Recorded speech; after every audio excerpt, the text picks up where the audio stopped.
الحمد للہ رب العالمین والصلاة والسلام علی اشرف الانبیاء والمرسلین وعلی آلہ واصحابہ اجمعین۔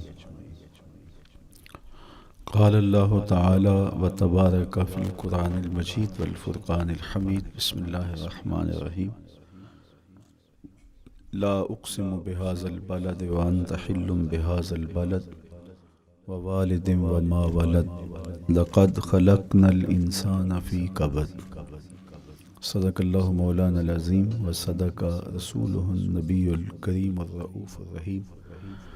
اللہم نور قلوبنا بالقرآن وزین اخلاقنا بالقرآن وادخلنا الجنۃ بالقرآن ونجنا من النار بالقرآن۔ قال اللہ تعالی وتبارک فی شان حبیبہ مخبرا وآمرا ان اللہ وملائکتہ یصلون علی النبی یا ایہا الذین آمنوا صلوا علیہ وسلموا تسلیما۔ اللہم صلی علی سیدنا و مولانا محمد معدن الجود والکرم صلاۃ و سلاما علیک یا سیدی یا رسول اللہ۔ میں نے آپ کے سامنے قرآن مجید کے جو کلمات تلاوت کیے ان میں اسی حقیقت کو بیان کیا گیا۔ لا اقسم بہذا البلد، آغاز ہوا شہر مکہ کی قسم سے، قسم ہے مجھے اس شہر کی، پھر وجہ قسم بھی بیان کی، وانت حل بہذا البلد، مجھے اس شہر کی قسم اس لیے کہ محبوب اس شہر میں تو جو بستا ہے، تیرا بسیرا ہے اس شہر میں، اس شہر کی گلیوں نے تیرے قدم چومے ہیں اور تیرے انفاس کی مہک اس کی فضاؤں میں بسی ہے، اس لیے مجھے قسم کہ یہاں تم رہتے ہو۔ اللہ اکبر۔ علماء کے مابین اس بات پر اختلاف ہے کہ مکہ المکرمہ افضل ہے یا مدینہ النبی صلی اللہ علیہ وآلہ وسلم افضل ہے۔ ایک علمی اختلاف ہے، بعض نے کہا مکہ المکرمہ افضل ہے، دلائل دیے، بڑا وزن ہے دلائل میں۔ بعض نے کہا مدینہ رسول صلی اللہ علیہ وآلہ وسلم افضل ہے، دلائل دیے، بڑا زور ہے دلائل میں۔ لیکن شیخ عبدالحق محدث دہلوی علیہ رحمہ اسی آیت سے روشنی لے کر کے لکھتے ہیں کہ جب حضور مکے میں تھے تو مکہ افضل تھا، جب مدینے آ گئے تو مدینہ افضل ہو گیا۔ جدھر جدھر سے وہ گزرتے گئے مجد و شرف بھی پیچھے پیچھے رہا۔ چند لمحوں کے لیے ٹھہرے تھے تم جس پیڑ کے نیچے، نشور وحدی کا لہجہ دیکھیے کتنا دل آویز ہے۔ چند لمحوں کے لیے ٹھہرے تھے تم جس پیڑ کے نیچے، سنا ہے آج تک اس پیڑ کا سایہ مہکتا ہے۔ تو مکے میں ہیں تو مکہ افضل، مدینے میں ہیں تو مدینہ افضل۔ تو شرف ان کے وجود مسعود سے ہے، وہ جدھر جدھر سے گزرتے جائیں گے وہاں وہاں ہی نور پھیلتا چلا جائے گا۔ اور پیر نصیر الدین علیہ رحمہ کا لہجہ یہاں کتنا خوبصورت دکھائی دیتا ہے۔ ایک بار وہ جدھر سے گزرے ہیں نصیر، ایک بار وہ جدھر سے گزرے ہیں نصیر، بار بار ادھر سے بہار گزری ہے۔ تو کہا کہ قسم ہے مجھے اس شہر کی، یعنی شہر مکہ کی۔ کیوں اس شہر کی قسم؟ وَأَنْتَ حِلٌّ بِهَذَا الْبَلَدِ، کہ محبوب اس شہر میں تمہارا قیام ہے، اس شہر میں تمہاری رہائش ہے، تمہارے انفاس کی مہک ہے اس شہر کی فضاؤں میں، اور تمہارے قدموں کو چھوا ہے اس شہر کی گلیوں نے، اس لیے قسم کہ یہاں آپ رہتے ہو۔ وَوَالِدٍ وَمَا وَلَدَ، اور قسم ہے باپ کی، اور قسم ہے جو اس کی اولاد ہے۔ والد سے مراد کیا ہے اور ما ولد سے مراد کیا ہے؟ تو اس کے بارے میں ایک قول یہ ہے کہ والد سے مراد حضرت ابراہیم علیہ السلام ہے، اور ما ولد سے مراد حضور علیہ السلام جو ان کے فرزند ہیں۔ ایک قول کہ والد سے مراد حضرت آدم علیہ السلام ہیں، اور ما ولد سے مراد ان کی ساری ذریت اور نسل ہے۔ تیسرا قول کہ والد سے مراد حضور علیہ السلام ہیں، اور ما ولد سے مراد حضور علیہ السلام کی ساری امت، حضور علیہ السلام کی ساری آل اطرت، حضور کے اصحاب۔ لیکن علماء نے پہلے قول کو ترجیح دی کہ مکہ المکرمہ کی قسم کی گئی تو پھر مناسبت بنتی ہے کہ حضرت ابراہیم کا ذکر بھی ہو، تو اس لیے والد سے مراد حضرت ابراہیم ہیں، اور ما ولد سے مراد حضور علیہ الصلوۃ والسلام کی ذات ستودہ صفات ہے۔ تو تین چیزیں ہوئیں جن کی قسم کی گئی۔ سب سے پہلے شہر مکہ کی قسم کی گئی، پھر حضرت ابراہیم علیہ السلام کی قسم کی گئی، اس کے بعد حضور علیہ الصلوۃ والسلام کے مبارک وجود کی قسم کی گئی۔ تین قسمیں کر کے کہا کیا گیا، چونکہ جو خالی ذہن شخص ہو، جب اس کو کوئی بات بیان کی جائے تو قسم سے آغاز نہیں کیا جاتا۔ متردد الذہن کو کوئی بات کرنی ہو تو قسم سے آغاز کیا جاتا ہے، یا پھر آپ جس مضمون کو بیان کرنے جا رہے ہیں وہ اتنا اہم ہے کہ اس کی اہمیت کو اجاگر کرنے کے لیے آپ کو قسم کرنا پڑتی ہے۔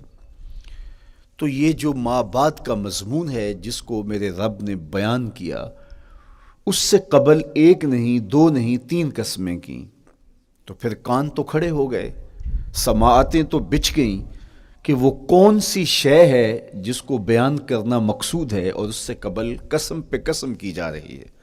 قسم محبوب شہر مکہ کی، قسم محبوب تیرے والد بزرگوار حضرت ابراہیم علیہ السلام کی، اور قسم تیرے پاکیزہ وجود کی۔ اب انسان بالکل سماعتیں بچھا کے منتظر ہے کہ قسم کی کس بات کی جا رہی ہے، کس بات پہ قسمیں ہو رہی ہیں۔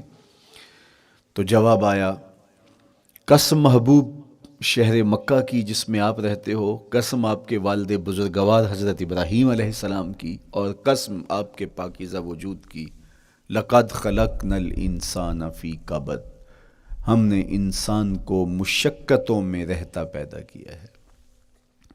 یعنی انسان کی زندگی کے اندر مشقتیں، مشکلیں، آلام، مصائب، حالات کی تلخیاں، سخت مراحل، یہ اس کی زندگی کا حصہ ہے، اور ہم نے اس کو ڈیزائن اس طرح کیا ہے کہ یہ ان ساری مشکلات سے نہ بردآزما ہوگا اور حالات کی تلخیوں کا مقابلہ کرے گا، اور خیر و شر کے ساتھ ساری زندگی اس کا تعلق رہے گا۔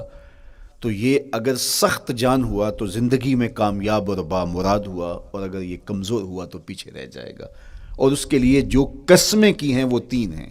قسم کا اور جواب قسم کا تعلق ہوتا ہے، یعنی جس پہ قسم کی جا رہی ہے تو جو قسم کی جا رہی ہے اس کا کوئی آپس میں تعلق ہوگا۔ جب پھولوں کا ذکر کریں گے تو پھر اس کے متعلقات ہی بعد میں بیان کریں گے۔ کسی نے کہا تھا جنگل میں کوئی مے خار مرا ہے، جنگل میں کوئی مے خار مرا ہے، اسے انگور کے پتوں کا کفن دو۔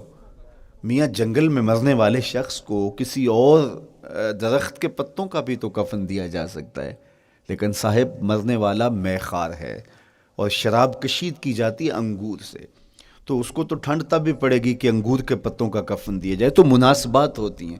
تو اب جب قسم کی گئی تو قسم تین چیزوں کی گئی، اور اس کی جواب قسم سے مناسبت کیا بنتی تھی؟ انسان کو مشقتوں میں رہتا پیدا کیا گیا، حالات کی تلخیوں سے گزرتا ہے، سخت تربیتی مراحل سے اس کو گزرنا پڑتا ہے۔ تو اس چیز کو بیان کرنے سے قبل تین قسمیں کی گئی۔ پہلی قسم میرے حضور کے پاکیزہ شہر کی، مکہ المکرمہ کی، اس لیے کہ مکہ المکرمہ میں دیکھ لیجئے کہ صحابہ اور حضور کے ماننے والوں نے کیسے تلخ زندگی کاٹی۔ شجر اسلام ثمر بار ہوا تو ہمیں تو یہ کھلے ہوئے پھول دکھائی دیتے ہیں، لیکن ہم نہیں بھول سکتے کہ بلال حبشی کی پیٹھ پہ کیسے کوڑے برسے اور احد احد کیسے پکارتے رہے۔ تو ہم اس منظر کو دیکھیں، مکہ کے ان حالات کو دیکھیں، تو اس لیے قسم کی مکے کی، اور پھر حضرت ابراہیم علیہ السلام کی قسم کی، چونکہ حضرت ابراہیم نے جس قدر اذیتوں سے گزر کر کے، مصائب آلام کا سامنا کر کے، حالات کی تلخیوں کا مقابلہ کر کے اپنا راستہ بنایا اور اپنے رب کی رضا پائی، وہ تاریخ کا ایک انوکھا باب ہے۔ اس سے بڑھ کر کیا ہوگا کہ جلتی ہوئی آگ میں چھلانگ لگا دی رب کے حکم کی تعمیل میں، بیٹے کی گردن پہ چھری رکھ دی۔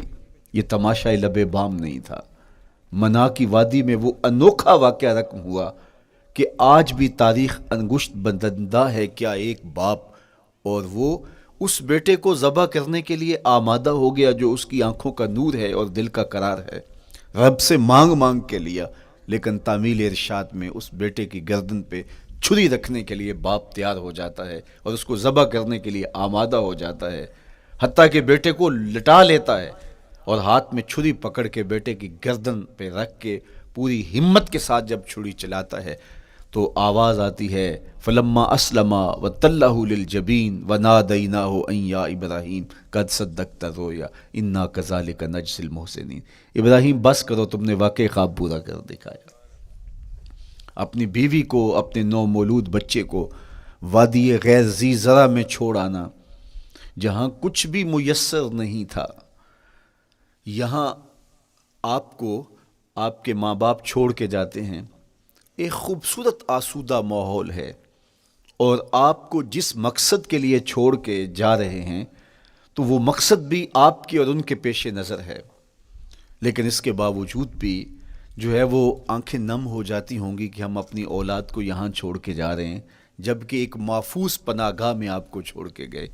آپ کی تربیت کرنے والا ایک جو ہے وہ توانا طبقہ اور ایک توانا جو ہے وہ سٹاف موجود ہے جو آپ کی فکری، ذہنی، بدنی تربیت کے لیے کوشاں ہیں، لیکن اس کے باوجود بھی والدین محسوس کرتے ہیں لیکن اپنے نو مولود بچے کو وہاں چھوڑ کے جانا جہاں آب و دانہ بھی میسر نہیں تھا۔ مورخ اسلام فی جلندری نے اس وادی کا نقشہ کھینچتے ہوئے کہا، وہ وادی جس میں وحشت بھی قدم رکھتی تھی ڈر ڈر کے، جہاں پھرتے تھے آوارہ تھپیڑے بادے سر سر کے، جہاں پر گھاس اگتی تھی، جہاں نہ پھول کھلتے تھے، مگر وہ سرزمیں تھی آسماں بھی جھک کے ملتے تھے۔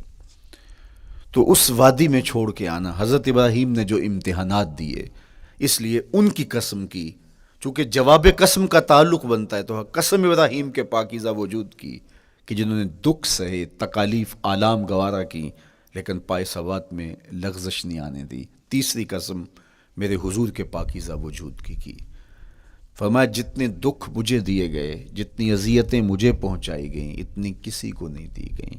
پیدا ہوئے تو حضور کے باپ کا سایہ سر پہ نہیں تھا، پھر اس کے بعد حضور مختلف مراحل سے گزرے۔ 6 سال کی عمر میں ماں کا انتقال ہو گیا۔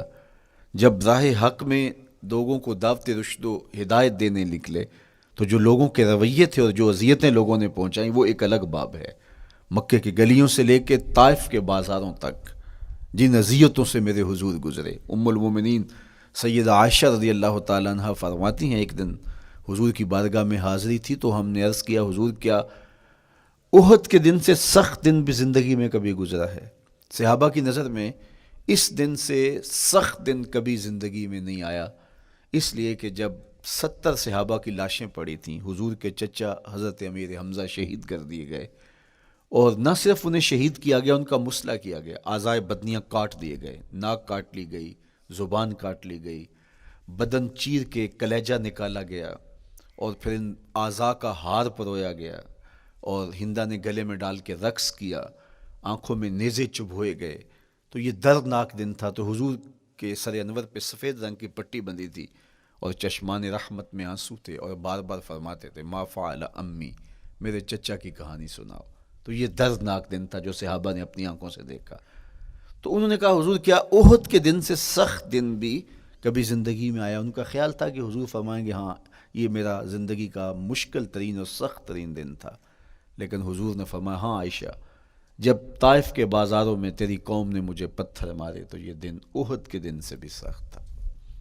حضور ان کے 3 سرداروں کے پاس پیغام حق لے کے گئے، لیکن انہوں نے آگے سے جو رویہ اختیار کیا وہ اتنا اذیت ناک تھا۔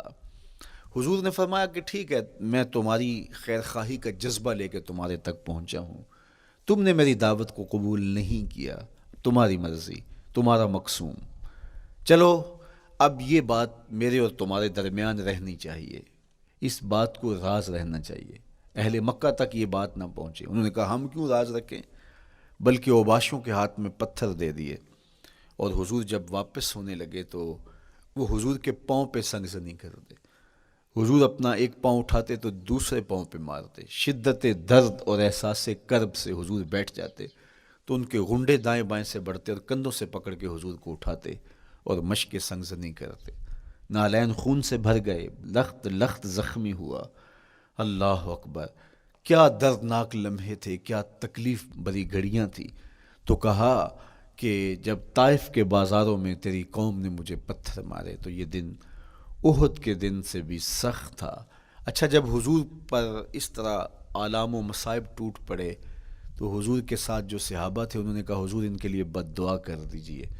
تو میرے حضور بولے میں رحمت بن کے آیا ہوں، میں رحمت بن کے آیا ہوں. اللہ اکبر. ان کا تقاضا پہم بڑا تو حضور کے ہاتھ اٹھ گئے، اور پھر حضور نے جو کہا سنیے، اللہم اہد قومی فإنہم لا یعقلون. اے اللہ میری قوم کو ہدایت دے دے، یہ مجھے جانتے نہیں، اگر جانتے تو ان کا میرے ساتھ یہ رویہ نہ ہوتا. تو پتھروں کے جواب میں دعائیں دینا پیغمبروں کا حوصلہ ہوتا ہے. اللہ اکبر. مورخ اسلام حفیظ جلندری نے کیا خوبصورت پیرائے میں نقشہ کھینچا کہ حضور ہاتھ اٹھا کے دعا مانگ رہے ہیں، الہی کرم کر کو سارے طائف کے مکینوں پر، الہی پھول برسا ان پتھروں والی زمینوں پر.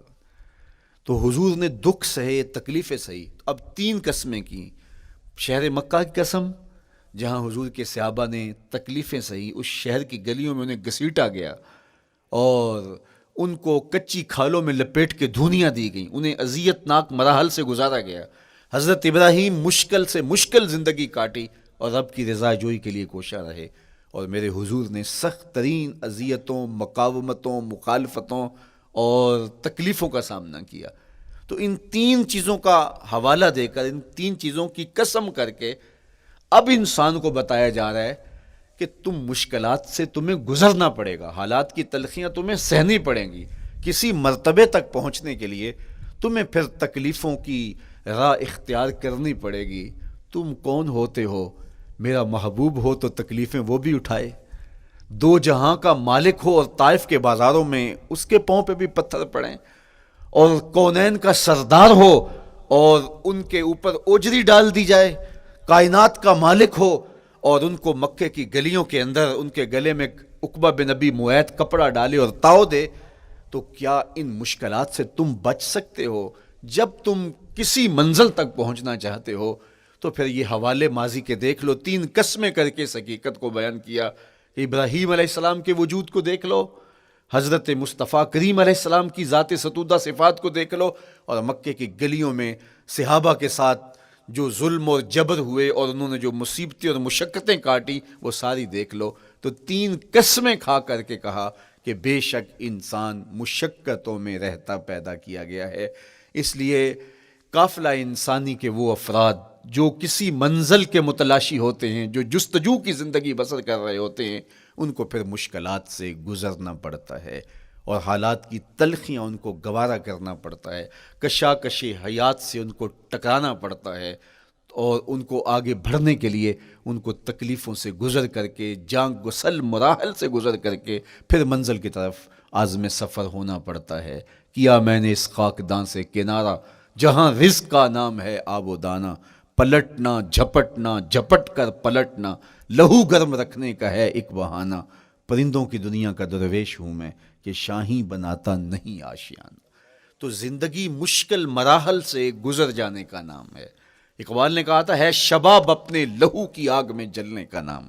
یہ زندگی آسان نہیں ہے، یہ حالات کی تلخیوں کا مقابلہ کرنے کا نام ہے، یہ ضبط نفس کا نام ہے، یہ اپنے من کی تربیت کا نام ہے. حضرت امام رازی سایت کریمہ کے تحت لکھتے ہیں کہ جب بچہ شکم مادر میں ہوتا ہے تو وہ 3 پردوں میں ہوتا ہے، ایک جھلی کا پردہ، ایک رحم مادر کا پردہ اور ایک پیٹ کا پردہ. تو 3 پردوں میں وہ بیچارہ بڑی عجیب سی حالت میں ہوتا ہے. یہ اس کا پہلا مرحلہ ہے تخلیق کے بعد. اس کے بعد پیدائش کا دوسرا مرحلہ ہے. یہ زچہ بچہ دونوں کے لیے موت و حیات کے مرحلے ہوتے ہیں.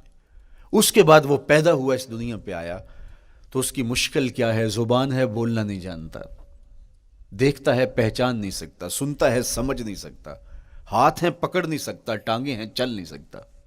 کتنی مشکل بن گئی. یہ سب کچھ چیزیں ہونے کے باوجود بھی وہ بے بس دکھائی دیتا ہے. اس کو دودھ مانگنے کے لیے بھی رونا پڑتا ہے. تو یہ ایک مرحلہ تھا. پھر آہستہ آہستہ اس نے بولنا سیکھا، ایک ایک حرف کر کے لفظ لفظ جوڑ کے وہ جملے مکمل کرتا رہا. آج تو زبان کا طوطی بولتا ہے، آج تو بات کریں تو جو ہے وہ ماحول تھم جاتا ہے. لیکن انسان ذرا پلٹ کے آغوش مادر میں تیری ماں نے ایک ایک حرف تجھے سکھایا تھا، ایک ایک لفظ تجھے سکھایا تھا، لفظ لفظ کر کے، حرف حرف کر کے جملے بنے، اور آج تیری گفتار کی شوخی کے تذکرے زمانے میں ہیں، تو پھر تجھے بولنا سکھایا، تو چل نہیں سکتا تھا، آج تیری جو ہے وہ جولانیاں دیکھنے والی ہیں، تیری رفتار کو کوئی چھو نہیں سکتا ہے، تیری آنکھوں کی بجلیاں آج عقابوں سے بڑھ کر ہیں، آج تیرے کانوں کے اندر نغموں کا جہاں آباد ہے، آج تیرے ہاتھوں کی گرفت کہ آگے شیر غراں بھی ہو تو وہ بھی بے بس ہو جاتا ہے، لیکن دیکھ تو کتنا مجبور تھا۔ اچھا چلو وہاں سے آگے آئے، پھر زندگی کو سیکھنا پڑتا ہے، آداب سیکھنے پڑتے ہیں، کس سے کیا بات کرنی ہے سیکھنا پڑتا ہے، آگے بڑھے، جوانی کی دہلیز پہ پہنچے۔ جوانی انسان کی زندگی کا بانکپن ہوتا ہے، عروج ہوتا ہے، اللہ اکبر، لیکن جوانی کو تقدس معاب رکھ کے منزل تک پہنچانا یہ سب سے مشکل مرحلہ ہوتا ہے، چونکہ جذبات بے قابو ہیں، خواہشیں آوارہ ہیں، اور تا حد نظر نظارے ہی نظارے جو دل کو کھینچتے ہیں۔ اب اپنے تقدس کو جو شخص محفوظ رکھے، کائنات میں سب سے قیمتی جوہر حضرت انسان کا اس کی عصمت کا جوہر ہے، اور سب سے حسین چہرہ وہ ہے جو جنسی کالک سے اپنے آپ کو بچا لے۔ تو جوانی ہو، بانکپن ہو، اور پھر اپنی خواہشات کو بے قابو نہ ہونے دیا جائے، سب سے مشکل مرحلہ پوری زندگی میں یہ آتا ہے۔ کسی نے کہا تھا کتاب زیست کا ایک اور باب بیت گیا، شباب بیت گیا، ایک عذاب بیت گیا۔ تو شباب کا ختم ہونا اور اس کو خیریت سے منزل تک پہنچنا، یہ کتنا بڑا مشکل مرحلہ ہوتا ہے، جس کا جوانی میں باطن کا چہرہ مسخ ہو جاتا ہے اور جنسی کالک سے جو چہرہ آلودہ ہو جاتا ہے، اس کا عفت کا دامن داغدار ہو جاتا ہے۔ تو اس لیے وہ چہرہ تاباں ہے، وہ چہرہ روشن ہے، وہ چہرہ منور ہے جو اپنے آپ کو کالک نہیں لگنے دیتا اور اپنی عصمت کی حفاظت کرتا ہے۔ میرے حضور نے بھی ارشاد فرمایا، سبعۃ یظلھم اللہ تعالی فی ظلہ یوم لا ظل الا ظلہ، 7 اشخاص ایسے ہیں قیامت کے دن جب کوئی سایہ نہیں ہوگا، اللہ ان کو اپنے عرش کا سایہ عطا کرے گا۔ ان میں سے پہلا شخص امام عادل حکمران، دوسرا شخص وشاب نشأ فی عبادت اللہ، وہ جوان جس کی جوانی اللہ کی عبادت میں بسر ہوئی، تیسرا وہ شخص ورجل قلبہ معلق بالمساجد، وہ شخص جس کا دل مسجد میں لگتا ہے، مسجد میں جمتا ہے، اور چوتھا شخص ورجل دعتہ امرأۃ ذات منصب وجمال فقال انی اخاف اللہ، وہ شخص جس کو دعوت گناہ ملی اور حسن قدموں میں بچھنے کے لیے بےتاب ہوا، اور اس نے کیا کہا، انی اخاف اللہ، میں اللہ سے ڈرتا ہوں، میرا اللہ مجھے دیکھ رہا ہے۔ میرے حضور نے فرمایا قیامت کے دن جب کوئی سایہ نہیں ہوگا، اللہ اس کے اوپر اپنے عرش کا سایہ تان دے گا، جو اپنی عصمت کے جوہر کو بچا گیا۔ تو یہ ایک مشکل مرحلہ تھا، اپنی جوانی کے تقدس کی حفاظت کرنا۔ میرے حضور نے ارشاد فرمایا انا حبیب اللہ، میں اللہ کا حبیب ہوں۔ جو جوان جوانی میں توبہ کرتا ہے وہ بھی اللہ کا حبیب ہے۔ کتنا بڑا اعزاز ہے اور کتنا بڑا کمال ہے جو شخص کو ملتا ہے جو جوانی میں اپنی عصمت کے تقدس کی حفاظت کرتا ہے، اپنی آبرو پہ پہرا دیتا ہے، اپنی نظروں کی حفاظت کرتا ہے، اپنی سوچوں کو آوارہ نہیں ہونے دیتا، اپنے خیالوں کو بھٹکنے نہیں دیتا، اپنی خواہشات کو بے قابو نہیں ہونے دیتا۔ تو یہ مشکل ترین لمحہ تھا۔ اس کے بعد امام راضی کہتے ہیں اب شادی کا مرحلہ ہوا، تو پہلے خود اپنی ذمہ داری تھی، اب کسی کا بوجھ بھی اٹھانا پڑا، یہ اگلی مشکل آ پڑی۔ پھر بچے ہوئے تو پھر اپنی زندگی تو ختم ہو گئی، پھر ساری زندگی، پھر بڑھاپے میں چلے جائیں، ارذل العمر تک چلے جائیں، یہ ساری زندگی مشکلات لقد خلقنا الانسان فی کبد۔ تو ہمیں عملی طور پہ مشکلات کے مقابلے کے لیے تیار ہونا چاہیے۔ دیکھیے ہم جب شکار کرنے جاتے ہیں اور وہ خطرناک جنگل ہو جس میں شیر، بھیڑی اور دیگر جانور بھی ہوں، تو پھر ہم حفظ ما تقدم کے طور پہ سب کچھ ساتھ لے کے جاتے ہیں اور اس انداز سے جاتے ہیں کہ ہمارے اوپر اگر کوئی حملہ ہو تو بچاؤ کی یہ تدبیر ہو۔ تو ہم عملی طور پہ اس کے لیے خود تیار ہوتے ہیں، تو پھر کوئی ہونے والا حملہ غیر متوقع نہیں ہوتا اور ہم اس کے لیے اپنے آپ کو مستعد اور فعال پاتے ہیں۔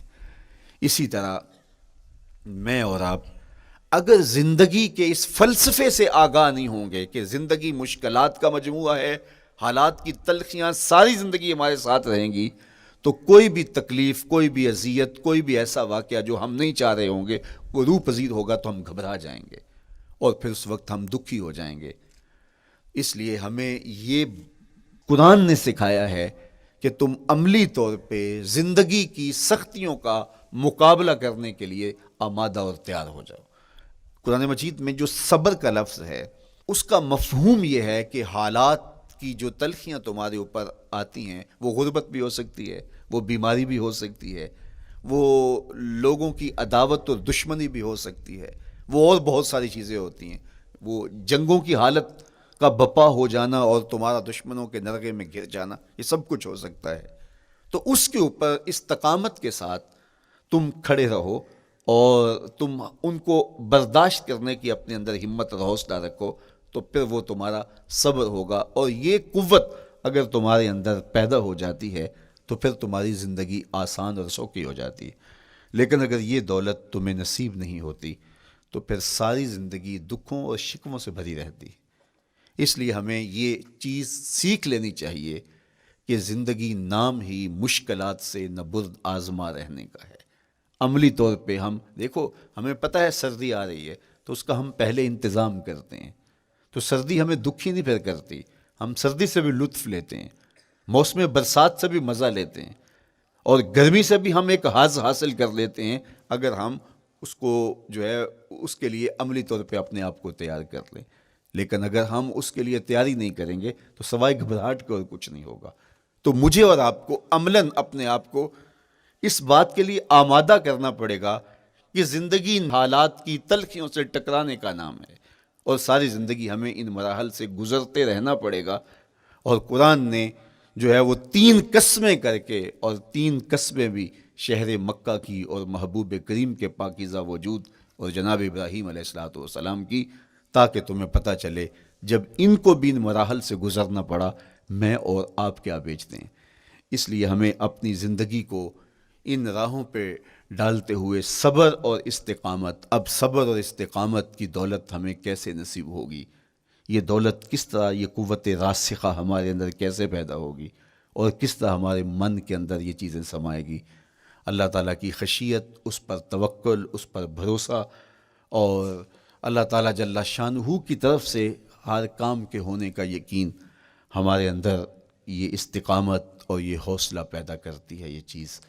اس لیے مجھے اور آپ کو اپنی پوری زندگی میں اس عمل سے گزر کر کے اپنے آپ کو مضبوط ترین صورتحال میں لا کے کھڑا کرنا پڑے گا، اور یہی زندگی کا جمال ہے۔ تو اب پھر دیکھیے قرآن کیا کہہ رہا ہے، لا اقسم بہذا البلد وانت حل بہذا البلد ووالد وما ولد، 3 قسمیں کی۔ اس کے بعد ارشاد فرمایا لقد خلقنا الانسان فی کبد، ہم نے انسان کو مشکلوں میں، مصائب میں، آلام میں رہتا ہوا پیدا کیا۔ کہتے ہیں جب حضرت انسان کی تخلیق ہوئی تو اس کا خمیر جب گویا جا رہا تھا تو اس کے اوپر 39 دن تک آزمائشوں کی، دکھوں کی، تکلیفوں کی بارش ہوئی، اور ایک دن خوشیوں اور مسرتوں کا می برسا۔ تو انسان کی زندگی کے اندر حالات سے ٹکرانا اور دکھوں کو سہنا اور دکھوں سے مقابلہ کرنا، یہ سیکھنا پڑے گا، اور جب انسان اس کو عملی طور پہ سیکھ جائے گا تو پھر زندگی کا جمال اور زندگی کا حسن نصیب ہوگا۔ دوسری بات، ہمیں اپنی زندگی میں 7 چیزوں کو اپنا اصول بنا لینا چاہیے، اور یہ 7 چیزیں وہ ہیں جو ہماری زندگی کو ایک خوبصورت سانچے میں ڈھال کر کے ہمیں ایک پاکیزہ اور ستھرا انسان بنا دیتی ہیں۔ پہلی چیز، التمسک بکتاب اللہ، اللہ کی کتاب سے جڑ جانا، وابستہ ہو جانا۔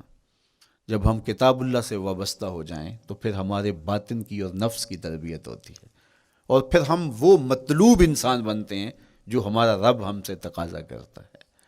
تو اس لیے ہمیں اپنی زندگی میں اس چیز کو لازم کر لینا چاہیے کہ ہمارا کوئی بھی دن قرآن مجید کی تلاوت کے بغیر نہ گزرے۔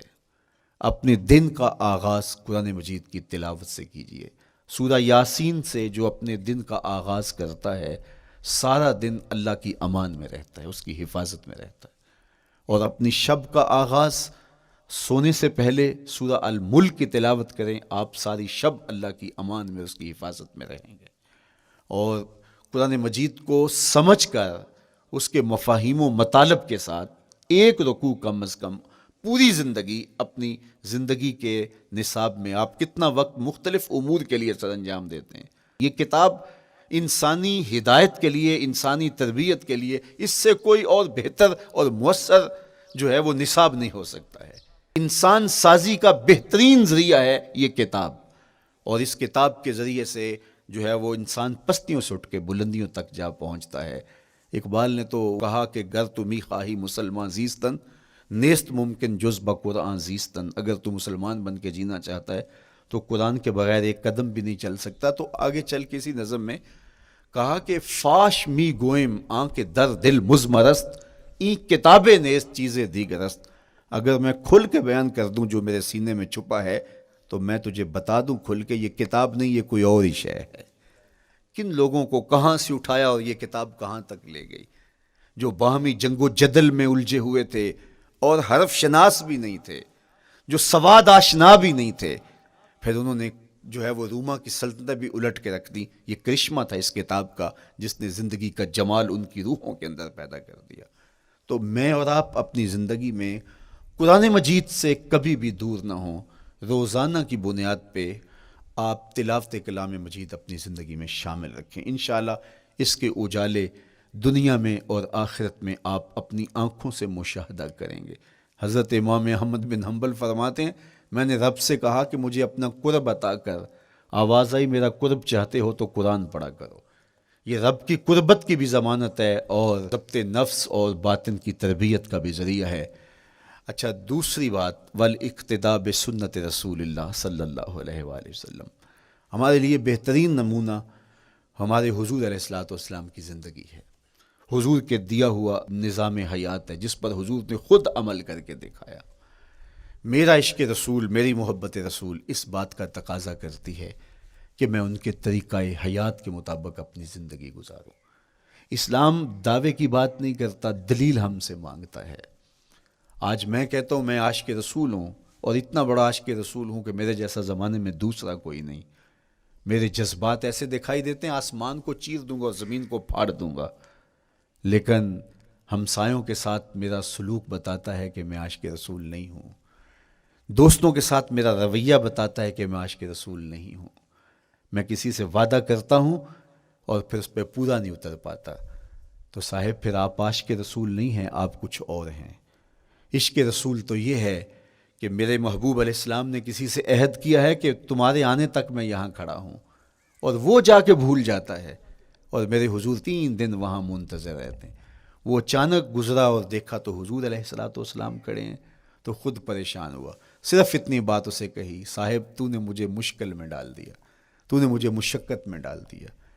عہد کیا ہے تو پھر اس کی پاسداری نبھا کے دکھائی۔ اللہ اکبر! میں اگر حضور سے محبت کرنے والا ہوں تو میرا رویہ بتائے کہ میں عاشق رسول ہوں۔ میری زبان پہ جھوٹ نہیں بول سکتی۔ آپ سے پوچھا گیا کہ مومن بزدلی کر سکتا ہے؟ کہا نہیں، بہادر ہوتا ہے، لیکن ہو سکتا ہے کبھی اس سے بزدلی سرزد بھی ہو جائے۔ پھر پوچھا گیا کہ مومن بخیل ہو سکتا ہے؟ کہا نہیں، سخی ہوتا ہے، لیکن ہو سکتا ہے کبھی اس سے بخل بھی سرزد ہو جائے۔ پھر تیسرا سوال حضور سے کیا گیا، مومن جھوٹا ہو سکتا ہے؟ فرمایا جھوٹا نہیں ہو سکتا، یہ پکی بات ہے کہ مومن جھوٹ نہیں بول سکتا۔ میں اور آپ اپنے رویوں میں دیکھیں کہ ہم کھڑے کہاں ہیں۔ آج ہم ان جگہوں پہ بھی جھوٹ بولتے ہیں جہاں جھوٹ بولنا ہماری مجبوری بھی نہیں ہوتی، چونکہ یہ ہماری فطرت ثانیہ اور عادت بن چکا ہے، اور ہم اس کو برا ہی نہیں سمجھتے۔ جبکہ جھوٹ جب کوئی شخص بولتا ہے، حدیث پاک میں آتا ہے اس کے منہ سے بدبو نکلتی ہے، رحمت کے فرشتے 1 میل دور ہٹ جاتے ہیں اس سے۔ اور سویر سے شام تک جب ہمارے معمولات یہ ہوں تو پھر ہم کہاں کھڑے ہیں اور رحمت کے فرشتے کہاں کھڑے ہیں؟ تو حضور علیہ الصلوۃ والسلام کی سنت کا اتباع حضور کی محبت کی دلیل ہوگی۔ امام قرطبی نے لکھا ہے، اللہ کی محبت کا کوئی دعویٰ کرے تو کیا دلیل ہوگی کہ یہ واقعی محب الہی ہے؟ تو کہا اللہ سے محبت کا دعویٰ کرنے والے کے لیے دلیل یہ ہے کہ وہ قرآن سے پیار کرے۔ قرآن سے پیار اور قرآن سے محبت کی دلیل یہ ہے کہ حضور کا پیار سینے میں رکھے. حضور سے محبت کی دلیل یہ ہے کہ سنت رسول سے پیار کرنے والا ہو. اور سنت رسول سے پیار کرنے کی دلیل یہ ہے کہ بدعات سے اجتناب کرنے والا ہو. ہر وہ طریقہ جو میرے حضور نے نہیں دیا اس کو اختیار نہ کرے، اس طریقے کو اختیار کرے جو حضور علیہ الصلوۃ والسلام کا عطا کرتا ہے. تیسری بات، عقل الحلال. یہ وہ بنیادی اصول ہیں جو ہماری زندگیوں میں اتر جانے چاہیے اور ہم ایک صالح اور خوبصورت انسان بن کے اس معاشرے کا حصہ بن سکتے ہیں. عقل حلال زندگی میں شامل ہو تو زندگی کو جمال نصیب ہوتا ہے اور باطن اور ظاہر کو طمانینت نصیب ہوتی ہے. اگر رزق پاک نہیں ہے تو آپ کعبے بھی جائیں تو وہاں بھی آپ محروم پلٹیں گے. میرے حضور علیہ الصلوۃ والسلام نے فرمایا ایک بندہ لمبا سفر کر کے گیا، اشعث اغبر کے لفظ ہیں کہ اس کے بال بکھرے ہوئے ہیں، سفر کی گرد پڑی ہوئی ہے اور لباس بھی پھٹا ہوا ہے، شکستہ حالت، پراگندہ صورت، اور کھڑا ہے کعبۃ اللہ کے سامنے. یمد یدیہ، دونوں ہاتھ لمبے کر کر کے دعا مانگ رہا ہے اور کیا کہتا ہے؟ اے اللہ ومطعمہ حرام ومشربہ حرام وملبسہ حرام وغذی بالحرام. فرمایا اس کا کھانا حرام کا ہے، اس کا پینا حرام کا ہے، اس نے جو لباس پہنا ہے وہ حرام کا ہے. میرے حضور فرماتے ہیں بتاؤ اس کی دعا کیسے قبول ہوگی؟ اب لمبا سفر کاٹ کے حرم کعبہ میں پہنچے، غلاف کو پکڑ پکڑ کے دعائیں کر رہا ہے، لمبے لمبے ہاتھ کر کے دعائیں مانگ رہا ہے، ملتزم سے لپٹا ہوا ہے، حتیم میں سجدہ ریز ہو کے رو رو کے دعائیں مانگ رہا ہے، لیکن دعا قبول نہیں ہوتی. کیوں؟ اس لیے کہ اس کے پیٹ میں لقمہ حرام کا ہے، اس کے بدن پہ لباس حرام کا ہے. تو اسلام نے جتنا زور حلال کمانے، حلال کھانے اور حلال اختیار کرنے پر دیا ہے، تو ایک مومن اگر اسلام کے مبادیات سے بھی آگاہ ہو تو اس کی تو زندگی کے اندر جو ہے وہ حرام گھس ہی نہیں سکتا ہے، بلکہ وہ مشکوک سے بھی اجتناب کرے. چوتھی چیز، کف الاذی. اپنے آپ کو ایسا بناؤ کہ تمہارے وجود سے کسی کو ضرر اور تکلیف نہ پہنچے. ہمارا اسلام تو ہمیں یہ بتاتا ہے کہ تم پیاز یا لہسن کھا کے مسجد میں نہ جاؤ کہ تمہارے منہ سے جو سمیل آتی ہے اس سے کسی کو تکلیف نہ پہنچے. تو یہ اسلام کی دی ہوئی تعلیمات ہیں کہ مسجد میں بھی جانا ہے تو اپنے آپ کو دیکھو کہ تمہاری حالت کیا ہے، تمہاری وجہ سے کسی کو تکلیف نہ پہنچے. تمہارے رویے اتنے خوبصورت ہوں، تمہارے ہمسائے بتائیں کہ یہ واقعی مسلمان ہے. مسلمان کی تعریف کی گئی، المسلم من سلم المسلمون من لسانہ و یدہ. مسلمان کون ہے؟ جس کے ہاتھ سے، جس کی زبان سے دوسرا مسلمان بھائی محفوظ ہے، تو وہ مسلمان ہے. اللہ اکبر. ہم یہ جو کہتے ہیں السلام علیکم، اس کو کہتے ہیں تحیت المسلم، مسلمان کا تحیت. تو اس میں اس کے معنی پہ غور کریں تو ہم اس کو ضمانت دے رہے ہوتے ہیں، السلام علیکم، تیرے اوپر سلامتی ہو. تو ہم اپنی جانب سے اسے ضمانت دیتے ہیں، میرے بھائی میری طرف سے تیری عزت، تیری جان، تیری آبرو سلامت ہے، اب میری جانب سے تو پریشان نہیں ہونا، میں تجھے سلامتی کی ضمانت دیتا ہوں. اور وہ آگے سے کیا کہتا ہے؟ وعلیکم السلام. میرے بھائی پھر میری جانب سے بھی تیرا سب کچھ محفوظ ہے. اگر سلام کا مفہوم اچھی طرح ہماری روحوں میں اتر جائے تو پھر ایسا ہو نہیں سکتا کہ ہم جس کو السلام علیکم کہہ دیں پھر اس سے ہم دھوکہ کریں یا اس کی آبرو پہ حملہ آور ہوں یا اس کے مال پہ حملہ آور ہوں جب السلام علیکم کہہ دیا. چونکہ جو ہمیں لفظ بولنے کے لیے کہا گئے ہیں اس کے پیچھے فلسفہ ہے لفظوں کا. یہ پھول ہیں، ان کو دیکھ کر سبحان اللہ کہنے کا کہا گیا ہے. پہاڑوں کو دیکھ کے اللہ اکبر کہنے کا کہا گیا ہے. پہاڑوں کو دیکھ کے سبحان اللہ کہہ دیں اور پھولوں کو دیکھ کے اللہ اکبر کہہ دیں، ایسا کیوں نہیں کہہ دیتے؟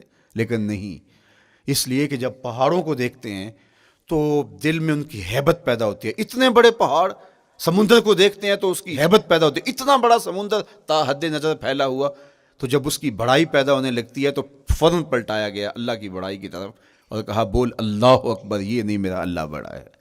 اور پھول کو جب دیکھا تو اس کی لطافت کی طرف الجھنے لگے، کتنا خوبصورت ہے، درزوں میں کیسے خوشبو بسی ہوئی ہے، کیسے رنگ ہیں، کیسے جمال ہیں. اللہ اکبر. وہ کیا کسی نے کہا تھا نا کہ درزوں کی لطافت میں خوشبو نے اماں پائی، گل چیرنے والے نے کس شان سے چیرا ہے. تو کیا کمال ہے یار، کیا پتیاں ہیں، کیا رنگ ہے، کیا خوبصورتی ہے، کیا لطافت ہے. الجھنے لگے، کہا بول سبحان اللہ، یہ کیا ہے، جس نے رنگ بھرے ہیں وہ پاک ہے. تو تیرا دل الجھ نہ جائے. تو جو ہم بولتے ہیں لفظ جہاں بھی بولتے ہیں اس کے پیچھے ایک فلسفہ ہوتا ہے. السلام علیکم یہ تحیت المسلم ہے. جب ہم کسی کو کہتے ہیں السلام علیکم تو اس کو ہم نے ضمانت دے دی، بس بات ختم، اب جو ہے وہ میری جانب سے تو محفوظ ہے۔ لیکن ہم سلام بھی لے رہے ہوں گے اور ہاتھ بھی کاٹ رہے ہوں گے اور اس کی جیب بھی کاٹ رہے ہوں گے، پھر سلام نہیں لیا، ہم نے منافقت کی ہے۔ تو کف الاذی چوتھی چیز، اور پانچویں چیز اجتناب المعاصی، گناہوں سے اپنے آپ کو بچا کے رکھنا۔ نیکی کرنا بہت اہم ہے، لیکن نیکی کرنے سے زیادہ اہم اپنے آپ کو گناہوں سے بچانا ہے۔ چونکہ شر کی قوتیں ہمارے ساتھ جڑی ہوئی ہیں، اس لیے اپنے آپ کی حفاظت جب ہم کریں گے تو ہم ایک اچھی صورت میں آگے بڑھیں گے۔ اور چھٹی چیز وہ ہے التوبہ، توبہ تسلسل کے ساتھ کرتے رہیے۔ یہ تصور کہ بڑھاپے میں توبہ کریں گے، یہ تصور کہاں سے آیا؟ یا ہمارے ہاں آج کل یہ کلچر پیدا ہوا ہے کہ لیلۃ القدر یا شبرات کے دن سارے جڑ کے توبہ کرنے بیٹھ جاتے ہیں اور پورا سال اپنی مرضی کی زندگی گزارتے ہیں۔ ایسا نہیں ہے۔ میرے حضور کے دامن پہ ایک بھی گناہ کا دھبا نہیں تھا۔ ہم نبیوں کی عصمت کے قائل ہیں، کسی نبی پر کوئی گناہ کا دھبا نہیں ہوتا۔ اگر اس امکان کو بھی تسلیم کر لیا جائے تو ساری شریعت مشکوک ہو جاتی ہے، لیکن اس کے باوجود حضور فرمایا میں دن میں اللہ سے 100 بار توبہ کرتا ہوں، ایک دن میں 100 مرتبہ توبہ کرتا ہوں۔ میں اور آپ دیکھیں کہ ہم کیا اس معمول کو اپنی زندگی میں شامل کیے ہوئے ہیں۔ جب انسان توبہ کرتا ہے، جب غسل کر لیتا ہے نا ایک دفعہ، تو پھر وہ بچ بچ کے چلتا ہے کہ کوئی گرد دوبارہ پڑ نہ جائے، اور جب وہ لتھڑا ہوا ہو تو پھر اس کو پرواہ بھی نہیں ہوتی۔ اس لیے ہمیں بار بار غسل کرنے کی، بار بار توبہ کرنے کی تلقین کی گئی ہے، تاکہ ہم پھر نئے گناہوں سے بچتے رہیں گے۔ تو اپنی زندگی میں توبہ کا تسلسل کیجئے، شام سویرے صبح بار بار اللہ سے توبہ کی اور رجوع کیجئے۔ اور آخری چیز ادا الحقوق، حقوق کا ادا کرنا۔ ہمارے ذمے جو حقوق عائد ہوتے ہیں وہ ہمارے والدین کے ہیں، وہ ہمارے بہن بھائیوں کے ہیں، وہ ہمارے دوستوں کے ہیں، ہمسایوں کے ہیں، ہمارے اساتذہ کے ہیں، کلاس فیلوز کے ہیں۔ وہ حقوق حتیٰ کہ جانوروں کی کیوں نہ ہوں، تو ان حقوق کو ہم ادا کرنے والے، دست بردار نہیں ہو سکتے ہم ان حقوق سے۔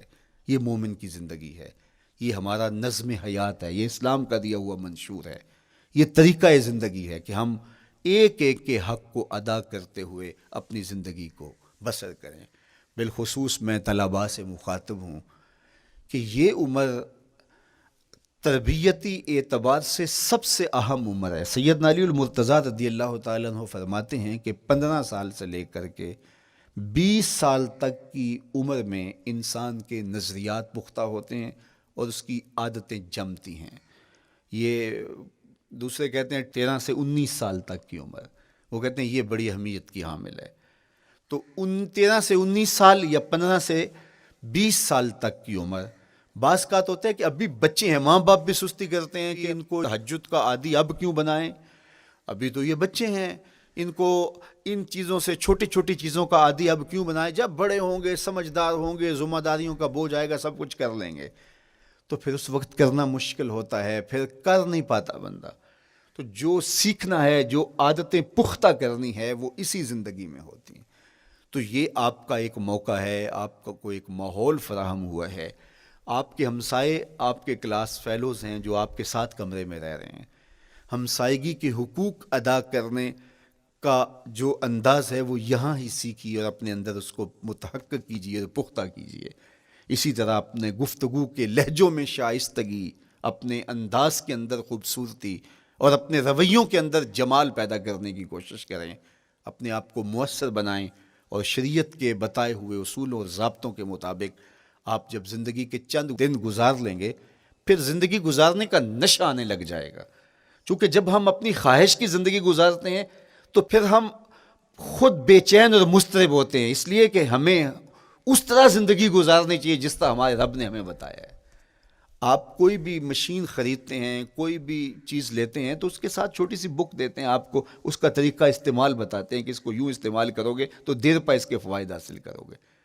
اگر یہ مائک ہم اس طرح استعمال نہیں کرتے، اپنی خواہش سے استعمال کریں گے تو پھر نتیجہ کیا ہوگا کہ تھوڑے دنوں کے بعد جو ہے وہ خرابی کی طرف سلسلہ چلے گا۔ اس طرح یہ وجود جس پاکیزہ ذات نے بنایا ہے، اس نے ہمیں بتایا ہے کہ اس کو استعمال کیسے کرنا ہے اور اس زندگی کو کیسے گزارنا ہے۔